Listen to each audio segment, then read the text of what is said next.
ನಗರದ ಅರಸು ಭವನದಲ್ಲಿ ನಡೆದ ಶ್ರೀ ದೇವರಾಜು ಅರಸುರವರ ಜನ್ಮ ದಿನಾಚರಣೆಯ ಕಾರ್ಯಕ್ರಮದಲ್ಲಿ ಚಳ್ಳಕೆರೆ ವಿಧಾನಸಭಾ ಕ್ಷೇತ್ರದ ಶಾಸಕರು ಹಾಗೂ ಕರ್ನಾಟಕ ರಾಜ್ಯ ಸಣ್ಣ ಕೈಗಾರಿಕೆಗಳ ಅಭಿವೃದ್ಧಿ ನಿಗಮದ ಅಧ್ಯಕ್ಷರಾದ ಟಿ ರಘುಮೂರ್ತಿರವರು ಪಾಲ್ಗೊಂಡು ಮಾತನಾಡಿದರು.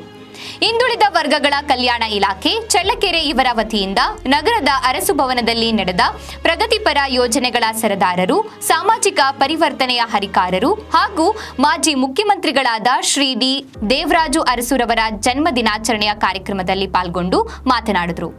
ಈ ಸಂದರ್ಭದಲ್ಲಿ ತಾಲೂಕು ಪಂಚಾಯತ್ ಕಾರ್ಯನಿರ್ವಾಹಕ ಅಧಿಕಾರಿಗಳಾದ ಶಶಿಧರ್, ಹಿಂದುಳಿದ ವರ್ಗಗಳ ಕಲ್ಯಾಣ ಅಧಿಕಾರಿಗಳು, ನಗರಸಭೆ ಪೌರಾಯುಕ್ತ ಜಗ್ಗಾರೆಡ್ಡಿ, ನಗರಸಭೆ ಸದಸ್ಯರಾದ ರಾಘವೇಂದ್ರ, ನಗರಸಭೆ ನಾಮನಿರ್ದೇಶನ ಸದಸ್ಯರಾದ ನೇತಾಜಿ ಪ್ರಸನ್ನಕುಮಾರ್, ಹಿರಿಯ ಮುಖಂಡರಾದ ಸಿರಿಯಪ್ಪ, ಮುಖಂಡರುಗಳಾದ ಮಂಜುನಾಥ್, ಮುಖಂಡರು, ಕಾರ್ಯಕರ್ತರು ಹಾಗೂ ಸಾರ್ವಜನಿಕರು ಮತ್ತು ಅಧಿಕಾರಿಗಳು, ವಿದ್ಯಾರ್ಥಿಗಳು ಉಪಸ್ಥಿತರಿದ್ದರು.